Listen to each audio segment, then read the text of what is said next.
Mudah-mudahan kehadiran kita dicatat oleh Allah sebagai pecinta-pecinta Sultan Aulia Syekh Abdul Qadir Jailani dan dimasukkan dalam albumnya Syekh Abdul Qadir Al-Jailani, masuk dalam albumnya Aulia, masuk dalam pecinta-pecinta Abuya Uci Turtusi, masuk dalam pecinta-pecinta Abuya Demyati, sehingga kelak kita selamat dunia wal akhirah bijahin Nabi Mustafa Muhammad sallallahu alaihi wasallam. Dan mudah-mudahan kehadiran kita, hajat semua kita digabulkan oleh Allah Subhanahu wa taala, dan sepulang mengangkat tubuh kita semua dosa-dosa kita diampuni oleh Allah Subhanahu wa taala. Bagi yang suka tolong like and share. Hadratul kiram wal muhtaram, para alimul ulama, para habaib yang sama-sama kita hormati, yang sama-sama kita muliakan, wabil khusus yang baru saja membacakan syair yang luar biasa. Dia merindukan Abuya Uci Turtusi, Habib Rozak, Masya Allah. Mudah-mudahan beliau panjang umur, sehat afiat. Dan yang juga hadir di tengah-tengah kita, cucu daripada Maulana Syekh Abdul Qadir Al-Jailani yang luar biasa, yakni Syekh Ahmad Ar-Ruhi Al-Jailani dan juga Syekh Amar. Mudah-mudahan kedatangan beliau ini menjadi sambungan kita dengan Maulana Syekh Abdul Qadir Al-Jailani. Amin ya rabbal. Dan para habaib, ma'adzakartu wahidan, saya tidak bisa menyebut nama antum semuanya. Mohon maaf, tidak mengurangi rasa hormat saya kepada antum semua. Mudah-mudahan kedatangan antum di sini, di tempat yang mulia ini, menambah keberkahan kita kepada Allah Subhanahu wa taala. Dan yang bil khusus, yang sama-sama kita hormati, yang sama-sama kita cintai, guru kita Kyai Tohawi atau Abah Toh, yang alhamdulillah beliau tadi telah memimpin doa dan zikir. Mudah-mudahan beliau juga diberi kesehatan oleh Allah Subhanahu wa taala, panjang umur, sehat zahir maupun batin, amin ya rabbal. Dan juga segenap keluarga besar, saudara-saudara dari anak turun Al-Mahfurlah Kiai Haji Dimyati, yang juga mohon maaf karena banyak tidak bisa menyebutkan satu persatu, yang insya Allah mereka semuanya dalam keadaan istiqomah, amin ya rabbal. Hadirin dan hadirat kaum muslimin, sebelum saya mulai, ada ganjalan hati saya. Sebetulnya bukan ganjalan, cuma tadi ditegur kita sama satu kiai bahwa kalau di masjid atau menyebut nama seseorang wali kurang afdol, kurang baik kalau merokok. Masya Allah, luar biasa. Tetapi ada alasan saya, mungkin alasan semua orang, kenapa merokok? Saya ingin masuk surga, Kiai. Karena di surga tidak ada api, tidak ada rokok otomatis. Belum ada riwayat, mohon maaf, belum ada riwayat surga ini ada apinya, belum ada. Baik hadis apalagi Al-Quran, kalau ingin merokok di surga, masuk neraka dulu, naudzubillah. Maka yang di belakang semua ini ahli perokok semua. Mudah-mudahan sehat panjang umur, amin. Masuk surga, amin ya rabbal. Hadirin wal hadirat rahimakumullah. Luar biasa. Tadi Abang Toh bilang ini Habib masa transisi seperti ini yang hadir. Saya bilang ini bukan transisi, Kiai. Ini undangannya Syekh Abdul Qadir Al-Jailani dan juga guru kita Al-Mahfurlah Abuya Uci Turtusi. Mudah-mudahan kita berwasilah kepada dua wali tersebut agar kita sampai ke jalannya Allah bersama mereka, masuk surganya Allah, amin ya rabbal.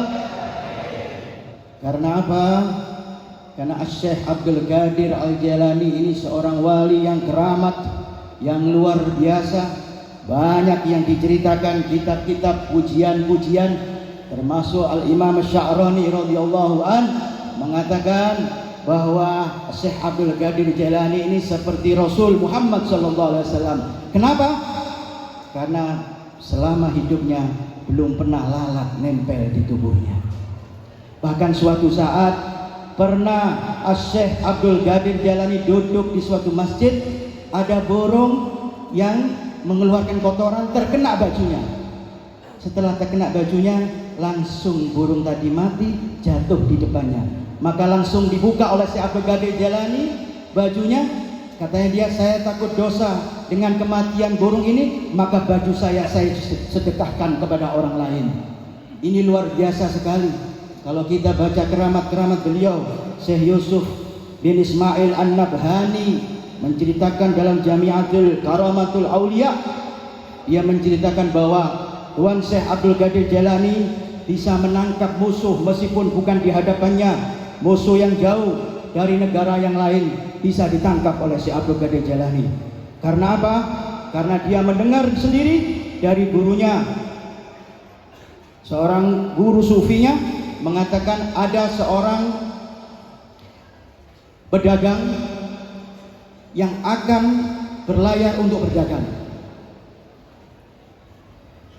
Tetapi ketika ketemu dengan gurunya Syekh Abdul Qadir Jailani, dia minta doa, minta saran. Bagaimana ya Syekh, saya bulan ini atau hari ini saya akan berlayar. Ini yang saudagarnya yang bernama Mudhaffar Al-Hasan, diceritakan oleh Syekh Yusuf Al-Nabhani di dalam kitabnya. Maka gurunya Syekh Abdul Qadir Jailani mengatakan, jangan sekali-kali kamu jalan. Kalau kamu melanggar perintah saya, maka kamu akan di jalan akan dirampok, bahkan akan dibunuh. Maka setelah keluar pedagang tadi, ternyata di jalan bertemu dengan Sultan Aulia Syekh Abdul Qadir Al-Jailani. Maka disampaikan, wahai Sultan, wahai Syekh, saya tadi bertemu dengan gurumu. Saya mau berlayar, dilarang, tidak boleh, harus menunggu perintah beliau baru boleh jalan. Maka Syekh Abdul Qadir Jailani mengatakan, sudah, kamu berangkat hari ini, saya akan menanggung keselamatan kamu, saya akan menanggung dagangan kamu sampai selamat di kota yang kamu tuju. Maka saudagar tadi memberanikan diri langsung berlayar, hadirin. Sampai berlayar di mana, di Syria tadi, di Sam. Dia berdagang luar biasa, laris habis. Saking capeknya, dia waktu ke kamar mandi, uangnya ketinggalan di kamar mandi, lalu dia istirahat tidur. Dalam tidur tadi, dia bermimpi seakan-akan dia dirampok. Setelah dirampok, dibunuh, dipenggal kepalanya, lehernya dipenggal. Setelah itu dia bangun. Bangunnya tadi masih terasa sakit, penggalan tadi masih ada darah di lehernya, tapi dia dalam keadaan hidup. Karena apa? Karena mimpi. Maka segera dia balik. Dia bingung, saya mau cerita kepada siapa ini? Kepada Syekh Abdul Qadir Jailani atau kepada gurunya? Maka sebelum ketemu Syekh Abdul Qadir Jailani, ketemu gurunya sendiri. Subhanallah, ketemu gurunya Syekh Abdul Qadir Jailani. Maka langsung dikasih, wahai fulan, wahai pedagang, kamu itu selamat karena apa? Karena doanya Syekh Abdul Qadir Jailani sebanyak 17 kali. Dan kamu selamat berkat doanya Syekh Abdul Qadir Al-Jailani. Mau tidak mau, dia juga harus ketemu Syekh Abdul Qadir Jailani. Maka ditemui Syekh Abdul Qadir Jailani. Belum sempat bicara, Syekh Abdul Qadir Jailani mengkasap juga. Kamu ketemu guru saya ya, mengatakan saya mendoakan kamu 17 kali, kamu selamat. Sungguh, demi Allah, saya mendoakan kamu 70 kali doa, sehingga kamu selamat daripada perampokan dan tidak dibunuh oleh perampok. Inilah keramatnya Syekh Abdul Qadir Jailani. Banyak sekali riwayat-riwayat. Tetapi hadirin, ya, kalau cuma berbicara keramat, ya, man nadara bidayatul rijal sara sindi, wa man nadara nihayatul rijal sara zindi. Kata ulama, kalau Anda melihat atau mendengarkan riwayat atau manaqib seorang wali dengan mujahadahnya seperti itu, Anda ingin meniru di dalam mujahadahnya, Anda adalah orang-orang yang siddiq. Tetapi waman nadara, yang melihat dengan nihaya saja, keramatnya saja, sara zindiq, Anda akan salah jalan. Ya, jangan lihat keramatnya saja. Orang yang punya keramat kok tidak bangga. Iya, kita bangga. Yang punya keramat ini nggak bangga, hadirin. Bahkan kalau Thariqatul Alawiyin, keramat ini disembunyikan, tidak ditampilkan ke publik. Sekarang kan banyak kepingin popularitas macam-macam, pura-pura keramat, pura-pura ini. Tapi di dalam Thariqatul Alawiyin, keramat ini disembunyikan. Dan mereka mengatakan al-karamah kal haidul mar'ah. Keramat itu seperti haidnya perempuan. Kalau perempuan haid, masa ada pemberitahuan saya lagi haid? Nggak ada, disembunyikan. Itulah keramat, itulah karamah. Bahkan kata Syekh Abdul Qadir Al-Jilani, supaya kita dijedap syariatnya Allah Subhanahu wa taala, di Fathul Ghaibnya, Futuhul Ghaib, karangannya beliau, dia mengatakan, undur ilaika, lihatlah dirimu, binadara rahmah wal musghafah, lihatlah dirimu, nafsumu, badanmu dengan penuh kasih sayang. Waja'alna kitabun wa sunnah imamat, dan jadikan kitabnya Allah dan sunnahnya Rasul di depan kalian. Peganglah ini. Meskipun sufi, Syekh Abdul Qadir Jilani tetap menjaga syariatnya Allah Subhanahu wa taala. Ya. Jadi urusan syariat ini nomor satu, hadirin. Tadi luar biasa sekali pembacaan Al-Qur'an yang kita dengar, luar biasa.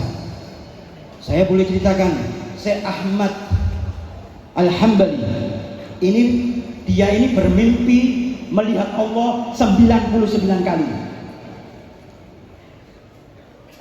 Ra'a Allahu Subhanahu wa ta'ala fil manami tis'a wa tis'ina marrah. Katanya Imam Ahmad bin Hanbal, saya memandang Allah di dalam mimpi 99 kali. Saya ingin mimpi saya menjadi 100 kali. Karena apa? Karena satu, ada ganjalan di hati saya. Maka subhanallah, Allah takdirkan Al-Imam Ahmad tadi bermimpi Allah untuk yang ke-100 kali. Maka dia ketika bertemu di dalam mimpi bersama Allah, bertemu dengan Allah di dalam mimpinya, dia bertanya, ma syai'in yugarribu ilaikal mugarrabun. Ya Allah, dengan apa, amalan apa orang yang dekat dengan kamu, dekat dengan Allah Subhanahu wa taala? Maka dijawab oleh Allah Subhanahu wa taala dalam mimpinya, bitilawatil kalami ya Ahmad. Dengan apa mereka ini, orang-orang yang dekat sama Allah, wali-walinya Allah ini, dekatnya dengan selalu membaca Al-Qur'an. Belum puas, Sayyidina Ahmad bin Hanbal tanya lagi, ya Rabb, bifahmin au bighairi fahmin, faham atau tidak faham ya Rabb? Maksudnya baca Al-Qur'an tadi faham apa tidak? Boleh nggak baca Al-Quran faham atau tidak faham? Dijawab oleh Allah, bifahmin au bighairi fahmin ya Ahmad. Faham atau tidak faham, tetap baca Al-Quran. Maka disitulah tingkat derajat seseorang yang cinta dengan Al-Quran akan diangkat derajatnya oleh Allah Subhanahu wa taala. Mudah-mudahan kita yang hadir di sini yang cinta dengan aulia Allah, Sultan Aulia Syekh Abdul Qadir Al-Jilani, kita sering demen baca Al-Quran, dan kita nanti akan mendapat syafaat Quran nanti di yaumil mahsyar sampai di surganya Allah Subhanahu wa taala. Amin ya rabbal. Karena apa? Kalau mengikuti jalan mereka, ya, kalau mengikuti jalan mereka, maka kita akan sampai seperti mereka sampai kepada Allah Subhanahu wa taala. Kalau Anda mengingkari jalan mereka, mereka di jalannya Rasul Muhammad SAW, di dalam syariatnya Rasul Muhammad SAW. Tidak ada orang sufi yang melenceng sekalipun daripada syariatnya Rasul Muhammad SAW. Ya, ciri-ciri mereka ini, orang sufi ini banyak sekali. Tapi saya cukilkan mungkin hanya 4, karena disebutkan di Futuhul Rabbani karangan Syekh Abdul Qadir Jailani juga mengatakan bagaimana sifat orang sufi. Yang pertama adalah as-sakha, dermawan. Jadi orang sufi itu nggak pernah pelit. Gotuannya apa? Sumbernya apa? Nabi Allah Ibrahim alaihi salatu wassalam. Diterangkan di situ gotuannya Nabi Allah Ibrahim alaihi salatu wassalam. Kenapa Nabi Ibrahim? Karena Nabi Ibrahim ini luar biasa dermawannya. Setiap hari yang diidam-idamkan dia kedatangan tamu. Bahkan rumahnya pun tidak ada pintunya, depan, belakang, samping, kiri, kanan tidak ada pintunya, menunggu tamu untuk dijamu. Yang kedua, kalau ini ada ciri berarti ini orang sufi hadirin. Ya, as-sabar, sabar. Gotuannya apa? Nabi Allah Ayub Nabi Allah Ayub alaihi salatu wassalam. Nabi Allah Ayub yang dilanda penyakit diuji oleh Allah bersabar. Maka ciri khas mereka orang-orang sufi adalah bersabar. Yang ketiga, al-faqru. Seorang sufi ini pasti bersandar kepada Allah, mohon pertolongan. Dia fakir, dia ana fakirun indallah. Dia fakir di hadapan Allah Subhanahu wa taala. Gotuannya apa? Sayyidina Mursalin Muhammad sallallahu alaihi wa ala alihi wasallam. Maka kalau ada ciri 3 ini, masih banyak cirinya. Ada yang mengatakan cirinya orang sufi selalu suka berjalan. Gotuannya apa? Nabi Allah Isa alaihissalam keliling dunia. Untuk apa? Untuk mencari keberkahan daripada Allah Subhanahu wa taala. Terakhir, saya tidak panjang-panjang karena ada yang mau bicara lagi. Mudah-mudahan kehadiran kita dicatat oleh Allah sebagai pecinta-pecinta Sultan Aulia Syekh Abdul Qadir Jailani dan dimasukkan dalam albumnya Syekh Abdul Qadir Al-Jailani, masuk dalam albumnya Aulia, masuk dalam pecinta-pecinta Abuya Uci Turtusi, masuk dalam pecinta-pecinta Abuya Demyati, sehingga kelak kita selamat dunia wal akhirah bijahin Nabi Mustafa Muhammad sallallahu alaihi wasallam. Dan mudah-mudahan kehadiran kita, hajat semua kita digabulkan oleh Allah Subhanahu wa taala. Dan sepulang mengangkat tubuh kita, semua dosa-dosa kita diampuni oleh Allah Subhanahu wa taala, dan Allah takdirkan kita dalam keadaan sehat walafiat, jauh daripada bala bencana. Amin ya rabbal alamin. Sampai kita terakhir menghembuskan nafas, mati dalam keadaan Islam dan iman, bi husnil khatimah, masuk surganya Allah bersama para aulia Allah, para guru-guru kita, berkumpul dengan Nabi Muhammad sallallahu alaihi wa ala alihi wasallam. Ini yang mungkin bisa saya sampaikan. Mohon maaf kalau ada kesalahan. Wabillahi taufiq wal hidayah. Wassalamualaikum warahmatullahi wabarakatuh. Waalaikumsalam warahmatullahi wabarakatuh.